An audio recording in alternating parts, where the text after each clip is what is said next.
이 말씀이 우리 모두에게 은혜가 되기를 진심으로 기원합니다. 지금부터 약 2550여 년쯤 전에 어느 날 메대와 바사의 왕궁이 발칵 뒤집혔습니다.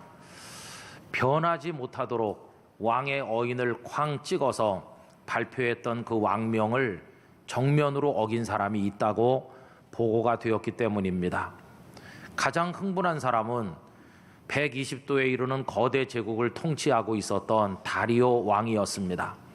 그런데 다리오는 왕명을 어긴 사람이 있다는 사실보다도 그 왕명을 어긴 사람이 다름 아닌 다니엘이라고 하는 것 때문에 더욱더 놀라게 되었습니다. 왜냐하면 다니엘은 다른 사람들이 다 왕명을 어긴다 할지라도 결코 그럴 사람이 아니었기 때문입니다.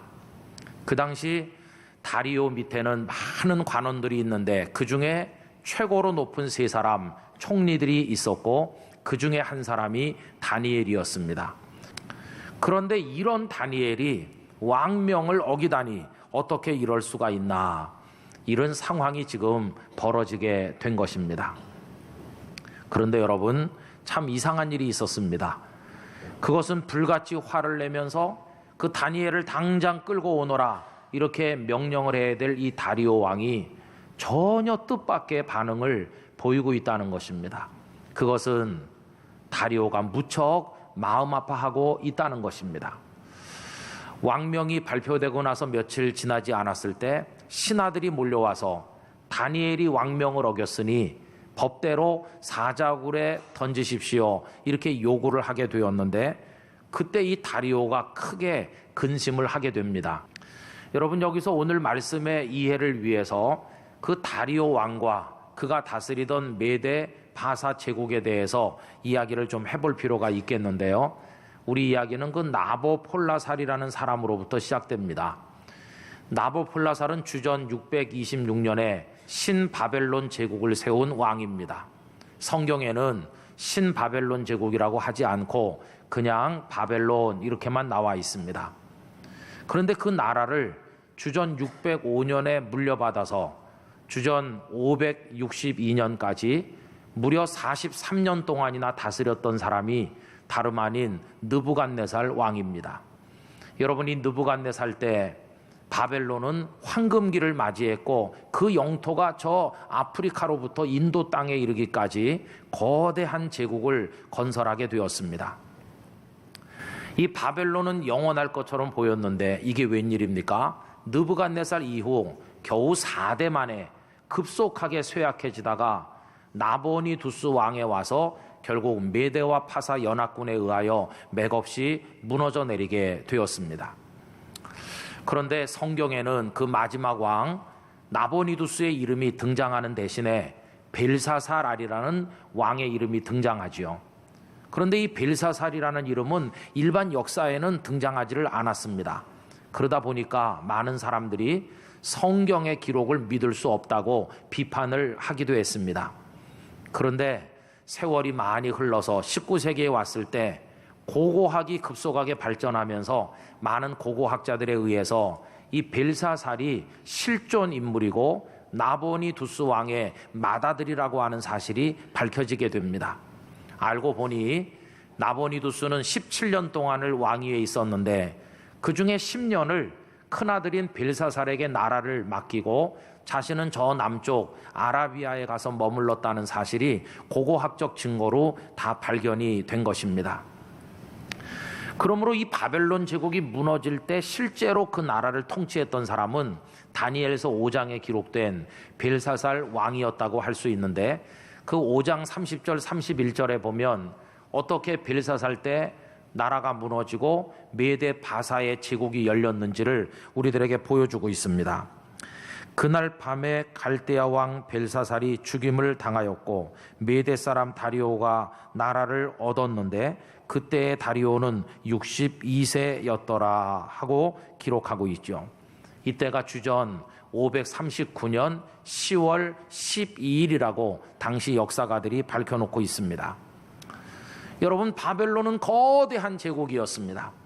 그 수도 성만 해도 어느 정도 규모가 웅장했는지 성벽의 높이가 14m에 이르렀고, 그리고 이중으로 된 성벽을 가지고 있었는데 그 성벽 하나가 두께가 8m에 달할 정도의 굉장한 성벽이 이중으로 둘러쳐 있었습니다. 성벽의 길이는 본 성벽의 길이만 8km에 보조 성벽까지 27km를 추가로 쌓았을 만큼 대단한 위세였습니다. 그 성이 무너지리라고는 아무도 생각하지 않았건만 이 메대와 파사 연합군은 바벨론의 수도를 무너뜨리고 그 나라가 다리오의 손에 넘어오게 된 것이죠. 바로 오늘 본문이 이때 이 상황을 보여주고 있습니다. 그럼 여러분, 이 다리오 왕이 자신의 도장을 찍어서 누구도 변하지 못하게 하는 왕명을 선포했다고 하는데 그 명령의 내용이 무엇이었을까요? 이때 정세는 이렇습니다. 천하 120도나 되는 거대한 나라를 각기 120명의 고위 관료를 세워서 통치하면서 이 다리오는 그들 위에 3명의 총리를 세우게 되었습니다. 그리고 가만히 보니 그 중에 발군의 인재는 다니엘이라는 것을 알게 됩니다. 그래서 3명의 총리가 다스리는 제도를 폐지하고 한 사람 다니엘로 하여금 온 나라를 다 다스리게 하자, 이게 다리오의 생각이었습니다. 왕의 마음을 눈치챈 나머지 2사람의 총리들과 신하들은 눈의 가시와도 같은 다니엘을 제거하기 위해서 음모를 꾸미게 되는 것이죠. 더구나 이 다니엘은 그 출신이 포로에서 온 사람 아닙니까? 포로 출신 아닙니까? 그런데 저런 사람을 왕이 총애하다니 다니엘을 제거해야 된다. 그래서 그에게 무슨 문제가 없는지를 샅샅이 뒷조사를 하게 됩니다. 그는 아주 깨끗하고 공명정대한 청백리처럼 왕을 위해 충성을 다했기에 아무 고발할 만한 흠을 찾아낼 수가 없게 됐습니다. 그러자 이제 그들이 마지막으로 꾸민 음모는 다니엘의 신앙을 이용하기로 한 것입니다. 그래서 그들은 다리오 왕을 설득하기 시작했습니다. 앞에서도 말씀드린 것처럼 다리오는 당대 영웅이라고 할 수 있는데 영웅에게 늘 따라다니는 약점이 있죠. 그것은 어리석다는 것입니다. 여러분, 영웅이 어떻게 어리석을 수 있을까요? 그 어리석음은 자신이 대단한 업적을 이루었다고 하는 그 교만에서부터 어리석음이 흘러나올 때가 많지 않습니까? 다리오도 예외가 아니었습니다. 이 간교한 신하들이 가서 엎드려서 말했습니다. 왕이시여, 당신은 천하의 주인입니다. 당신은 우리와 같은 사람이라고 할 수 없고 신이십니다. 그러니 앞으로 30일 동안 온 백성들로 하여금 어떤 신에게 기도하지 말고 오직 왕 당신에게만 기도하도록 하십시오. 만약에 어기는 자가 있으면 사자굴에 던져 넣는다고 금령을 발표하십시오. 자신을 왕이 아닌 신처럼 추앙하겠다고 하는 그들의 말에 이 교만으로 인해 눈이 어두워진 어리석은 다리오가 홀랑 속아서 넘어가게 된 것입니다. 자신의 어인을 찍어서 그들이 아뢰는 대로 말도 안 되는 어리석은 법을 천하에 공표하게 되었던 것이었습니다. 여러분, 그 신하들의 간교한 아부 속에 그 숨겨져 있는 비수를 발견하지 못한 채 이 어리석은 다리오는 그런 법을 공표하게 된 것이었습니다.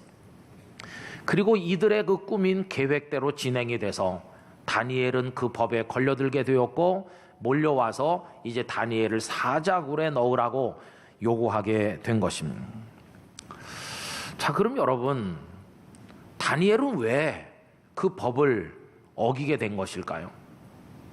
우리가 생각할 때 그렇게 하면 안 될 것 같습니다. 첫째, 왕의 충실한 신하가 왕명을 어긴다는 게 그게 합당하지 않은 것 같죠. 두 번째로, 지금 왕 다음 가는 자리에 앉아서 온 천하를 다스릴 판인데 그 귀한 성공을 다 헌신짝처럼 버리고 사자의 밥이 된다고 하는 건 너무도 어리석어 보이지 않습니까? 일반적인 상식으로 보면 다니엘은 왕명을 어기지 않았어야 될 텐데 다니엘은 그 법을 정면으로 위배하게 된 것이었습니다. 몰라서도 아니고 어리석어서도 아니고 다니엘은 누구보다도 그 법의 엄중함을 잘 알고 있었지만 조금의 두려움도 없이 전에부터 하던 그대로 똑같이 윗방에 올라가 창문을 열어놓고 하루 3번씩 하나님께 감사의 기도를 드렸다는 것입니다. 죽음이 다가오는 걸 생각하면서 부들부들 떠는 통곡의 기도가 아니라 그는 감사의 기도, 여기까지 살고 가도 두렵지 않습니다. 감사할 것밖에 없습니다. 그런 기도를 하나님 앞에 올리게 된 것이었습니다. 여러분, 우리의 질문은 이것입니다. 그는 왜 왕명을 어기는가? 여러분, 바로 이 질문에 대한 대답 속에 오늘 이 설교 말씀을 통해 우리가 새기고자 하는 교훈이 담겨 있는 것입니다. 그는 왜 왕명을 어긴 것입니까?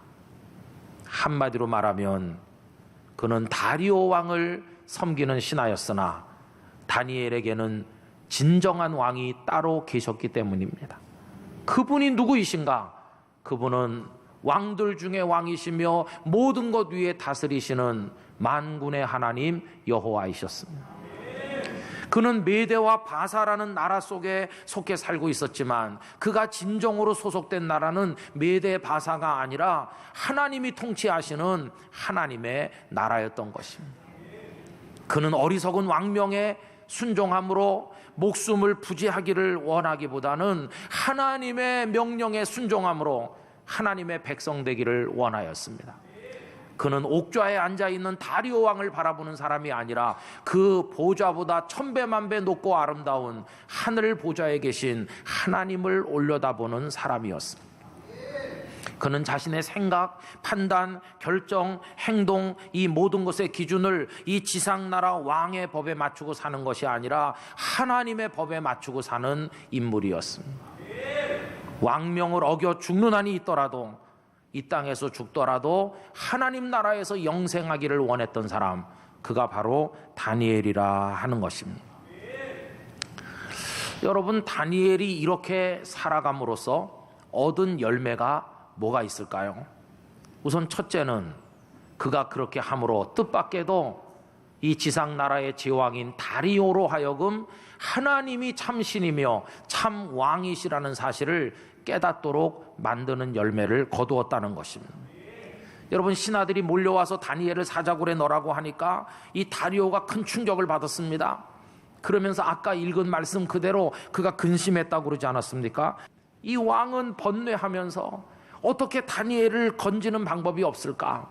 여러분이 얼마나 우스꽝스럽습니까? 법을 공표한 사람이 자기 자신인데 일단 공표된 왕명을 거둘 수 없다는 것에 따라서 어쩔 수 없이 수렁에 빠진 이 왕을 보게 됩니다. 하루 종일 탄식했을 것입니다. 내가 신은 무슨 신, 내가 무슨 대단한 존재라고, 나는 아부에 홀랑 넘어가는 어리석은 인간에 불과하고 내가 그렇게 아끼는 신하를 사자의 밥으로 내줘야 되는 이 한심한 인간이 무슨 대단한 존재라고, 아이고 이렇게 못났을 수가 있나. 자기 자신의 연약함과 어리석음에 하루 종일 한탄하고 있는 이 다리오를 여러분 생각해 보십시오. 그가 무슨 신입니까? 분별력이 없는 어리석은 인간에 불과하죠. 그는 하루 종일 자기 자신에 대해서 절망하고 있지 않았겠습니까? 그 다음은 어떻게 됐나요? 저녁 때까지 신하들이 졸랐을 것이고 그는 어쩔 수 없이 그 아끼고 아끼는 다니엘을 사자굴에 넣을 수밖에 없었죠. 이 무지한 왕의 마음속에 다니엘의 하나님을 기대하는 마음이 생겨나기 시작한 것입니다. 그리고 왕은 돌아와서 밤새 잠을 자지 않았습니다. 오락을 그치고 먹는 것을 그치고 밤새 고민하다가 새벽이 됐을 때 사자굴 앞으로 달려갔습니다. 그리고 혹시 그 하나님이 다니엘을 살려주시지 않았나 일말의 기대를 가지고 외쳐 부르는 이야기가 19절 이하에 나옵니다. 살아계신 하나님의 종 다니엘아, 네가 항상 섬기는 하나님이 혹시라도 너를 살려내셨느냐? 살아있다면 대답 좀 해봐라. 이렇게. 여러분, 이 왕의 말 속에 놀라운 신앙 고백이 나오고 있잖아요. 이 이방의 왕의 입에서 살아계시는 하나님 하고 부르잖아요. 그리고 네가 항상 섬기는 하나님이라고. 얼마나 의미심장한 고백입니까? 네가 항상 섬기는 하나님. 이 다리오는 알고 있었습니다. 다니엘은 하나님밖에는 모른다는 것을. 하나님 한 분만을 항상 섬기는 사람이라는 걸, 상황이 바뀌어도 하나님 버릴 사람이 아니라는 걸, 어떤 상황 어떤 위기 속에서도 항상 하나님 섬기는 것밖에 모르는 사람이라는 걸 이 다리오는 알고 있었던 것입니다. 그런데 여러분, 그 다음에 어떻게 됐나요? 놀랍게도 그 사자굴 속에서 다니엘의 목소리가 들렸습니다. 다니엘이 머리털 하나 상하지 않은 모습으로 사자굴에서 살아나오게 됐습니다. 다리오 왕은 뼛속까지 깨달았습니다. 나는 제왕이지만 연약한 인생에 불과하고 내 나라는 세워졌다 무너지는 나라에 불과하지만 하나님만이 참 신이고 참 왕이고 그의 나라만이 영원하시다. 이거를 다리오가 알게 됐습니다. 그래서 오늘 본문에 있는 것처럼 온 백성들에게 조서를 내려 하나님 앞에 두려워하라고 얘기하는데, 다니엘 한 사람이 믿음을 지키면서 왕명이라도 어겨가면서 자기 믿음의 자리를 견고하게 지켰을 때 그 최고 통치자의 입에서 하나님 살아계신 하나님이시고 그의 나라는 영원한 나라이며 그만이 진정한 왕이시며 진정한 신이시라고 고백하는 놀라운 열매가 맺히게 된 것이었습니다. 여러분, 우리 교우들이 계시는 곳 그 주변 사람들이 하나님을 이렇게 고백하는 열매가 맺혀지게 되기를 기원합니다. 두 번째 열매는 그 다니엘이 어떤 상황 어떤 시대 속에서도 형통한 사람이 되었다 하는 겁니다. 여러분 28절 같이 읽으실까요? 이 다니엘이 다리오 왕의 시대와 바사 사람 고레스 왕의 시대에 형통하였더라. 할렐루야. 이 복이 여러분의 것이 되시기를 축원합니다. 근데 여러분, 이 말씀은 놀라운 얘기입니다. 한번 생각해 보실까요? 원래 다니엘은 예루살렘 남왕국 유다 사람 아닙니까? 그때 여호야김 왕이 다스렸습니다. 그때 바벨론이 쳐들어와서 포로를 잡아갈 때 그가 끌려온 거죠. 그러므로 다니엘이 경험한 첫 번째 나라는 남왕국 유다였습니다. 그리고 그는 포로로 바벨론에 왔으므로 바벨론이라는 나라가 그가 살아본 두 번째 나라였습니다. 그러다가 바벨론이 아까 말씀드린 것처럼 메대와 바사에게 무너지고 다리오의 통치가 들어서니 그는 메대와 바사라는 세 번째 나라에서 살게 됐습니다. 그러다가 세월이 더 지난 다음에 이 다리오 왕은 그 권력을 조카인 고레스에게 넘겨주게 됩니다. 다리오는 고레스의 외삼촌이었습니다. 고레스가 등극한 이후에 메디아와 바사 이 페르시아를 하나로 통합해서 역사 속에 페르시아 제국이라고 하는 바사 제국이 등장하지 않습니까? 그리고 다니엘은 페르시아 제국에서도 살게 되었습니다.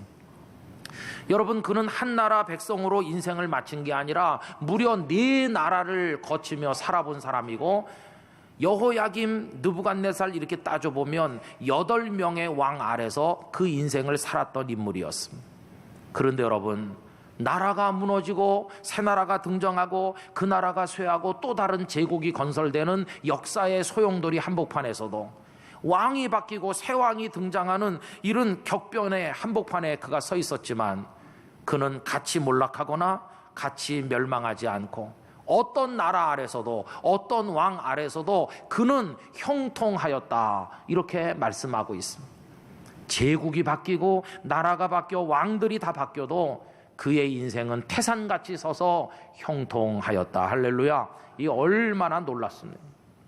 여러분, 나라가 무너지면요, 그 나라 충성했던 사람들은 다 몰락해서 죽지 않습니까? 왕이 바뀌면 그 다음 왕에 의해서 그 이전의 권력자들은 다 떨어져 나가는 거 아닙니까? 그러나 다니엘은 나라가 바뀌어도 왕이 바뀌어도 여전히 그는 가장 존귀한 사람으로 사람들에게 존경받고 총애를 입었던 것을 우리가 본다고 하는 것입니다. 어떻게 이럴 수 있었을까요? 여러분, 그 비결은 그 나라들이 그를 위해 주었으나, 그 왕들이 그를 총애해 주었으나 그는 그 수렁에 빠지지 않고 한 걸음 물러서 있었기 때문이었습니다. 느부갓네살이 그렇게 그를 아꼈으나 그는 느부갓네살이라는 수렁에 빠지지 않았습니다. 벨사살 왕이 그를 총애해서 그를 셋째 통치자로 삼았지만 역시 그 속에 빠져들지 않았습니다. 다리오가 최고의 총리로 앉히려고 했을 정도로 그를 아껴주었지만 다리오 왕의 어리석은 법을 거역할 정도로 그와 대결하면서 결코 다리오의 품 안에서 허우적대는 사람이 되지 않았습니다. 그러면 그는 자기 인생을 어디서 자리매김하고 살았나? 그는 왕들의 품, 권력의 품이 아닌 전능하신 진정한 왕 하나님의 은혜의 바닷속에 살았던 사람이었어. 그는 초연하였습니다. 세상 권력에, 세상 나라의 왕들의 일어서고 멸망하는 그 명멸 속에 같이 휩쓸리지 아니하고 나는 하나님의 백성, 하나님은 나의 왕, 이렇게 하면서 그 삶을 지켜나갔다는 것입니다.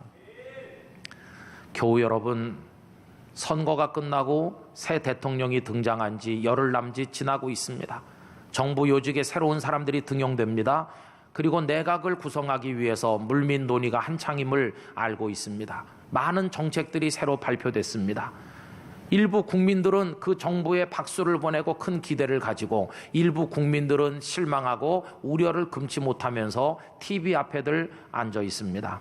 교우 여러분은 어떠십니까? 그러나 저는 이 시간에 현실 정치에 관한 이야기를 말씀드리려는 것이 아닙니다. 생각해 보세요. 5년 단임제 대통령제가 앞으로 계속된다면, 어떤 사람이 100년을 산다면 20명의 대통령이 바뀌는 걸 경험해야 되지 않겠습니까? 그런데 내가 지지하는 사람이 돼서 기뻐하면 그 다음에 지지하지 않은 사람이 되는 시간은 어떻게 살 것입니까? 우리는 대한민국의 국민이기에 앞서서 하나님이 그 하나님 나라의 백성이기 때문에 그 지상 나라에서 벌어지는 일에 일희일비하지 않아야 된다는 것을 말씀드리는 것입니다. 여러분이 지지하던 대통령이 임기를 마치고 퇴임한다고 해도 너무 아쉬워하지 마시기 바랍니다. 우리를 실제적으로 통치하시는 왕이신 하나님은 영원하시지 퇴임하는 일이 없으시기 때문입니다. 내가 지지한 이가 당선됐다고 좋아할 것도 없습니다. 왜? 그도 느부갓네살이 물러가든 물러갈 수밖에 없는 잠깐 머무는 존재에 불과하기 때문입니다. 내가 지지하던 후보가 낙선됐다고 마음 아파할 것도 없습니다. 왜? 우리를 실제적으로 다스리는 분은 사람이 아니라 전능자 여호와 하나님이시기 때문에 그렇습니다. 그래서 우리는 어떤 생각과 판단의 기준을 이 세상 나라에 두고 기뻐하거나 슬퍼하거나 다시 또 기뻐하거나 슬퍼하거나 이렇게 살 존재가 아니라, 성경은 우리의 기준을 높이라고 말합니다. 어떻게? 하나님께 기준을 두고 하나님 나라의 법을 바라보면서 살라고 우리에게 말씀하고 있다고 하는 것입니다. 여러분, 우리는 하나님 나라 백성으로 살아야 됩니다. 다니엘처럼. 그래서 대한민국의 법에, 이 세상의 법에 여러분 순종하시기 바랍니다. 설령 내가 지지하지 않는 후보가 됐더라도 그 법이, 그 정책이 하나님의 뜻과 맞는 것이라면 열심히 박수를 보내고 그 법을 지켜야 될 것입니다. 그러나 내가 지지하는 후보가 정권을 잡았다 해도 그의 정책과 법이 하나님의 뜻과 어긋나는 것이라면 다니엘이 왕명을 거역하듯이 우리는 그 법과 맞서야 될 것입니다. 그러다가 사자굴에 들어갈지도 모르고 죽을지도 모르지만 하나님을 왕으로 모시고 사는 사람이라면 그렇게 해야만 될 것입니다. 그리고 여러분, 마지막으로 첨언할 것은 우리가 내려놓아야 될 나라가 또 있다는 것입니다. 그것은 인생이라는 이름의 작은 왕국입니다. 인생이라는 작은 왕국에 저나 여러분이 이미 왕의 자리에 앉아 있지 않습니까? 내 나라야, 내 인생이야, 내 마음대로 다스리고 내 마음대로 한다. 우리 모두는 왕 노릇하고 있습니다. 그것 역시 이 지상의 나라들 중에 하나 아니겠습니까? 그런데 우리가 우리 인생을 왕으로서 통치할 때 때때로 우리의 생각은 마치 그 다리오의 어리석은 법처럼 스스로 그 법에 매이듯이 우리 자신을 옥죄어 올 때가 얼마나 많이 있습니까? 교우 여러분, 우리의 인생 그 작은 왕국까지도 참된 왕이신 하나님께 올려드리시기를 바랍니다. 그리고 하나님의 통치를 기쁨으로 받으시기를 바랍니다. 하나님의 법에 순종하시게 되기를 바랍니다. 바로 그렇게 하는 곳에 우리의 소망이 있습니다.